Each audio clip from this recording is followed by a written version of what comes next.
So yeah, whoop, whoop, whoop, let's not use you. No thank you. Was the mouse put there? Or was the mouse trapped? And surely going to all the trouble that they did to get all these dancers with witch blood and the urn and the whole training to do the summoning dance. Oh, holy, that's actually exactly what I need. Hang on, I have a V-pet over here. I have 2 Piedmonts right now in my pendulum color. I'm doing a bit of a play challenge with my buddy Leon. Leon.exe from Instagram.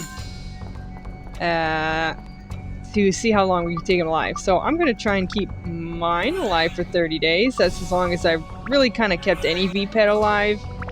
But the last one I did that long with was a smart. And a smart is like, you have to try to kill a smart. Another holy! That's terrific! That is actually exactly what I need for making Tone Sword not garbage. Ugh. So that's a cursed dancer. That's the thing that summoned the genie. Jeez Louise, get on my face, man. So those things. So that, first of all, to have to manufacture those, which presumably they're human that were injected or infected with witch blood in some way, and a witch is, I guess, a monster, like a witch hazel. And they bleed, apparently, and you can get blood from them, apparently. Okay, so, right, so you have to harvest the witch blood, you have to infect a whole bunch of humans, who also have to be dancers, capable dancers, who then also have to train for a really long time to perfectly do this super coordinated dance. There has to be like 100 of them. And then you have to get the urn in the place where you're gonna summon things. A Billy.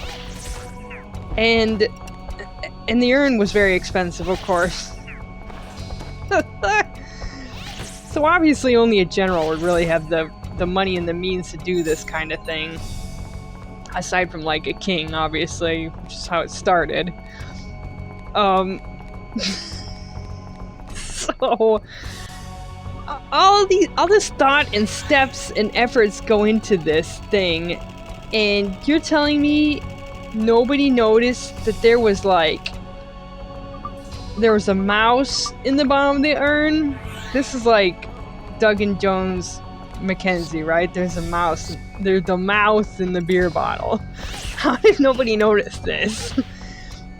So it makes me wonder, like, was that the intention, that they understood that the genie is inherently formless and the king has been dead for 400 years and he was the original form of it, therefore you need to give it a form, so they gave it like the weakest possible form they could, which is like a mouse.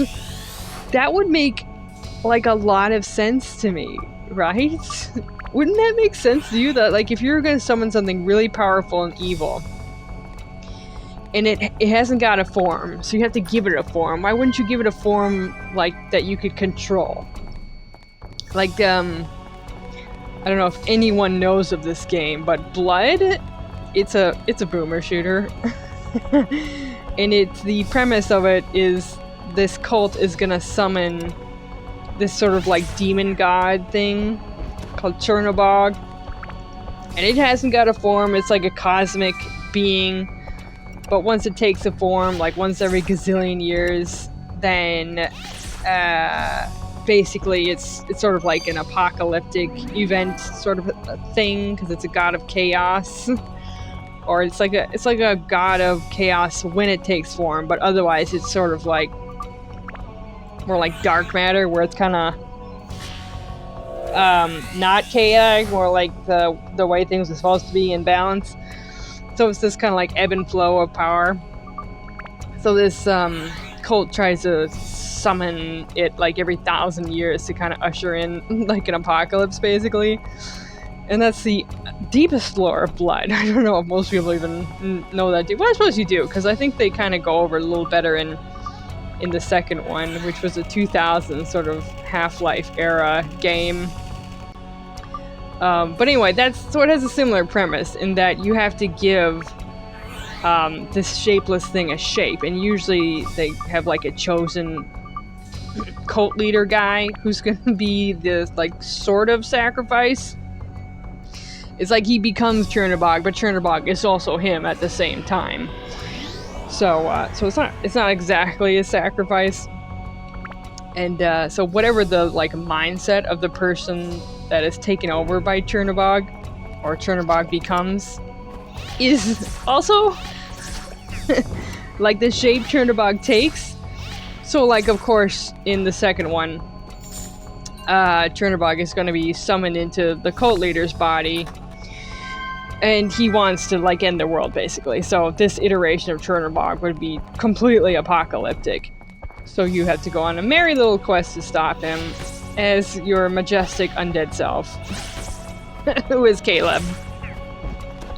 The most majestic of heroes. Truly. Die. Oh my gosh. Well, I stole something at least. Not what I needed to, but... Okay, there's an armor over here. So yeah, similar premise. Except of course, obviously, the genie is always evil. Whereas theoretically, Chernobog can be not evil? Question mark? It's not super clear. There were only 2 games. And they were old, so they didn't really have an opportunity to explain themselves well.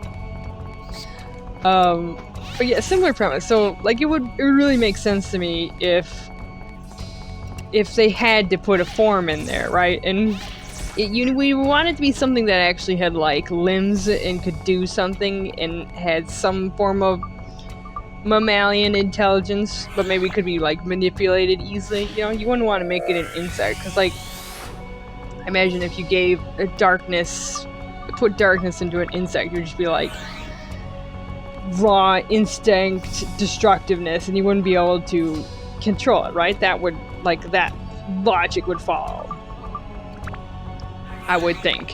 Whereas if a mouse is like using experiments, and they're very controlled, and you know, they're smart, but they're not like particularly strong. So that would logically make sense. If someone said, we have to give a form. Billy is sneaking up on us. We have to give a form to the genie. What's it gonna be? You know, what's the most under control thing? And a mouse makes sense to me, you know what I mean? Like, speaking of formless monsters, the Thing, my foremost favorite monster of all time. It steals things' shapes by turning that being a cell at a time into its own cells. And this actually comes from the book. I went and really kind of did a deep dive on how the Thing works. The book is Who Goes There? I forget who wrote it though. It's from like the 40s or 50s. Yeah, the 40s. It was older than you think. So Who Goes There? Yeah, so what it does is it basically acts like a virus in that its cells enter your cells, or the cells of whatever it gets inside of, pretty much. Any biological thing. Any warm-blooded biological thing, it seems like. Although I probably would go after lizards and stuff too. Well, anyway. Any non-plant matter, let's just say. And rather than like a virus uses your cells' cell duplication capacities to duplicate its own cells, it just kind of hijacks. And then once it's made a whole bunch of its own cells, oh look, a ruby door. The cells that it made just kind of like burst out. So the virus cells that are made inside your cells then just kind of burst out and kill that cell. Well, the Thing instead basically just converts your cell duplicating DNA into its like updated DNA. So your cells become its cells, but are still your cells. So it basically just like rewrites every cell in your body to be, human, but also the thing. So that's why people like don't seem to change, and actually in the book people don't know that they're the thing. They just like take physical damage and then it like bursts out of them because that section of their body is like under attack from, because every cell of the thing is the thing. It's basically microbial. So anyway, I got really distracted because I really like the thing. Anyway, I'll keep talking about this theory in the next episode. So anyway, I hope you're enjoying this so far, and we're just gonna keep plowing through this and talk about some Dark Cloud theories and lore as we go. So anyway, yeah, give it a like if you're enjoying, and have a great rest of your week, and bye!